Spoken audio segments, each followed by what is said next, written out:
Yeah, I mean, like you talk about the $10 price tag. Isn't that the price of a full armor set with synthesis? Is it $10? It is indeed. For a It set? is indeed $10. So you look at things like that. Like, do you think getting the ornaments for 2 sets of armor is worth half of the price of Beyond Light at $40? And that's why this has got to be such a big proposition of value to players. It's just weird, right? You've got to go ahead and make that argument with something huge. Otherwise, it just is not going to hold water. But at the same time, the market dictates the price. So the fact that people are willing to pay this much money and have always been willing to pay this much for microtransactions. There was the rise of the Iron Banner emote. That was what, $10, wasn't it? That caused quite a big controversy back in the day. That was like what, year 2 or year 1 of Destiny 2. And there are still things like finishers and emotes that are more expensive than armor synthesis, synth strand in the Eververse store right now. And so it's this thing of like, we will have this outrage, it will be here, but I have no doubt that like most things when it comes to a live service game like this, eventually it's gonna die down. And that's really quite unfortunate in this instance, because I feel like this is actually, in the instance of, say, the finishers or something like, say, who really cares about, say, a ghost hologram above it? I don't even know what they're called, because they're projections. Projections. Who uses a projection? Who really is going to sit there and be like, $3 for a projection? Nice. Yeah. But armor is a very different thing. And that's the thing, because people are willing to pay that much, Bungie can charge that much, but it does throw just the value into such a weird spot, because you just wonder, like, is 4 armor sets worth, especially when you look at development hours, is 4 armor sets worth the equivalent of Beyond Light, the entire story and the scripting and the narrative and the music and the voice actors and just everything that goes into making expansion? And it just makes the value a bit weird, because you just look at content like that and you think like, and I'm sure this is exactly what Bungie and most game developers would think, like, okay, we can sit down and spend 9 months making a whole expansion, or we could get one developer to make an emote or a skin in maybe a couple hours, maybe a couple days, and probably make similar amounts of money. And I think also a lot of, obviously Bungie isn't a publicly traded company; they're a private trade company, so or a private company. So we can't see their balance sheets. We don't know. We don't have earnings calls like with Activision Blizzard. They're a publicly traded company. They're in the S&P 500, and they turn over. They have their earnings calls where they say, "This is how much we made. We made 10 billion off of microtransactions," which shows you just how much it makes. Even I think I remember it was recently announced that what is it? It was, I think the FA or I can't remember the companies, but the FA made more money off of EA's microtransactions than their real life sports. Only because it was 2020 and I'm sure ticket sales were down.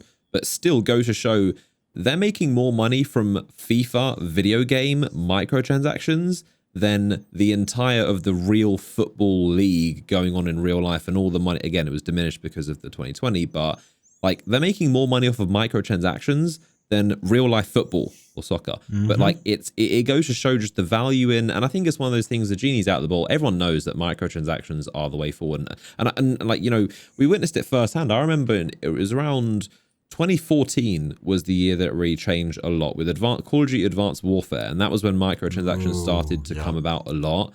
And that was when we started to kind of realize, and we thought it was just like this random thing, like, why are they doing this? But now we're starting to understand, these developers, not calling them lazy, but they can make more money just making skins of stuff than spending half a year to a year on full-size expansions and content. And I think it's also very important to note that Bungie definitely makes a lot, much like most companies, at this point, especially with the game being free to play, they're making more money off of Eververse and microtransactions than expansions. At this point, like, expansions is just kind of like probably their lost leader, which they're just doing just for the sake of content, or for the sake of having a good game. But really on the back end, they're making tons of money. They're making like just so much money off of these skins, again, because people are willing to pay for them. but it really just makes things look strange when you compare the price of Transmog to the price of full-scale expansions. And obviously, again, like, I'm not trying to say that Bungie, this like money grubbing company, just trying to just nickel and dime all their customers, but at the same time, obviously, they need to make money, and Bungie they aren't selling big $60 games every year, so they do need to make money. And maybe if they explain, not they would need to, but if they explained like, this is actually very important funding for the studio, and this is also going towards our next game, and the money that we're using from this is pretty much essential to run the studio. Without this, the studio, we wouldn't be able to make the games that you want. So I'm sure there's an element of that. They're not just all pocketing all this cash. The money does go to the studio, and they spend that on game development. But from the customer side of things, it seems like there's a massive imbalance between what we're paying for and the value of things. And just Transmog as a whole just kind of reignited it was a big reminder of just the kind of the issues with microtransactions and the value. And yeah, it's a very weird one, especially when you compare just the prices of things and what we're actually getting in return. And again, because Transmog has just been a thing on the wish list, people assumed it would be just, maybe some Eververse in there, but not to this extent. And truth be told, even aside from that, like what annoys me even more than the Eververse elements is even just the in-game elements of the grinding system, the synth weave and synth strand and synth chord.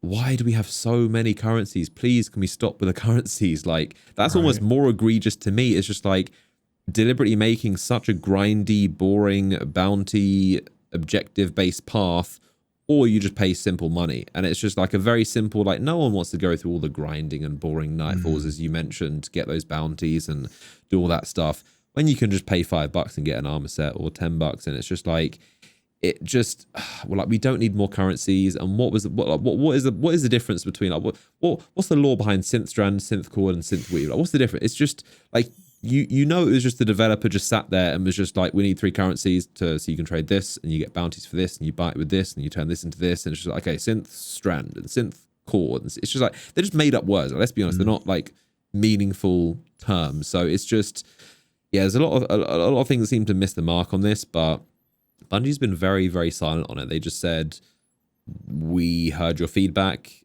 And have they said anything since? They haven't really, have they? I don't know, man. You are completely hitting the nail on the head there with the fact that they have been very silent on the matter. Stasis and the whole calls for it to be nerfed have received a ton of attention.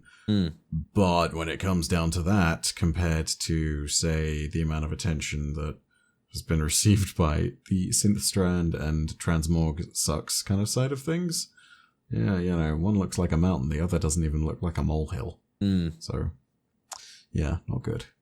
Yeah, it's definitely been a very hot button topic. But I mean, I think it would be weird if they were to just lower the cap to make it cheaper now, especially after, like, I think that would be the weirdest thing of all, to launch it being this certain price and then to later make it cheaper. Like, if I spent this much money on these ARM materials and then it then gets lowered like a month or two or season later, that would not make me feel good about my purchase. I mean, here's the thing. I don't anticipate they'll lower the price of things. I think if they'll do any adjustments, it's going to be the case of, okay, we'll raise the cap of the amount you can earn for free, and we'll make sure that you can earn them a little bit faster. They'll raise it from 10 to 15 or 20. They'll make it so that, instead of a 2-minute timer, you can earn synth strand, at a set rate, which, if you really farm things out, it's going to be faster, yes. You're going to have this moment of like, okay, cool, the bounties are less grindy on that other end, but it's still going to be one of those things of they may have made, I hate to say it because it's kind of cynical, but they may have made the calculations beforehand and said, if there's huge backlash, this is the system we revert to. And it still keeps the same prices. And like at the end of the day, if that is the case, I mean, maybe that's just my cynical gamer brain sitting there and being too used to companies doing this, but I mean, that's very poor form at that particular thing. Like it's the contract negotiating thing. You'll throw ridiculous clauses into a contract only to have them be part of the negotiations later when you draw them back off the table. And you know, I feel as though when it comes down to it, Bungie needs to seriously take a look at respecting players' time, and if they're going to go ahead and make changes to the system, they have to do that with that in mind. And yeah, it's unfortunate that this is even the case, because, like, yeah, I mean, there's other stuff in this season that's really good, and I can't stop singing the praises of it enough. But yeah, this side of Transmog and Armor Synthesis is just not good. It's really not a good look. It didn't leave a good taste in many players' mouths. It was, I think, just mainly because it mainly affects the whales and the most hardcore players. I think that's what's strange about it, is because normally Bungie might implement something that hardcore might disagree with, but it isn't really to do with them. It's something that would affect more of the casual player base. But this is something that is literally the opposite. And like, you want to appease the hardcore, because the hardcore players and the people that really, we talked about in the last episode about the people that really care about their fashion. Those are hardcore players that really going to be invested. Those are not the players you want to sting. But the casual player probably doesn't even know or care that much about Transmog. So it's a weird one where it's something where it kind of disproportionately affects people that are the most invested in the game. I think they're the ones that are going to care the most, whereas the casual players probably won't even notice or care. They'll probably just only want to ornament maybe one set of armor, but it kind of it affects the players that are most likely to spend the money, is what I'm trying to say. Yeah. So that just seems a bit odd that those are the players that you'd want to appease and to make happy, but yeah. Absolutely. And I mean, when it does come down to those few players who are, well, I say few players, those players who aren't deep into the end game and aren't completely and utterly hooked and maybe go ahead and play a few weeks each season, they're going to sit there and they're going to look at the 20 free materials for their played class that they've got, and they're going to be like, cool, I got these. And if ever I want to try a Titan or a Warlock, let's say they're a Hunter, I got 10 to try over there, but I mean, maybe I'll do that one day, but not really for the moment. I have so much even to spare. Like, I can do my second and third favorite cloaks on this. This is great. Like, that's, you know, and that's the reality of what it's going to end up being. It's just this case of like, hey, when you're looking at all this, you're going to actually see that the core players, as you say, are the ones getting bitten by this. Because I have like 7 different looks for my Warlock. I have a lot of Warlock drip, you know, like I got that stuff rolling out my ears, but like, you know, now I got to fight with this synth strand system, and like I've done most of it, and it's mostly okay, but like, god damn it. I admit I have hardly spent any materials because I want to be 100% certain. I don't want to waste them, which I'm sure a lot of people are also doing. Right. But I am my god, yeah. It's a big choice, because these it's a grander pop. So it's just like, you better choose wisely. I don't want to take out a mortgage trying to customize my Guardian, but you got to choose wisely, and you don't want to waste those materials because they're very, very valuable. This armor set for the low price of $9.99. You know, like. It's maybe not the best timing, but let's hope that maybe they, I guess, raise the cap and make it slightly easier to get, as you suggested. I think that's pretty much along the lines of what I think most people would like to see. But other than that, I mean, will you say something?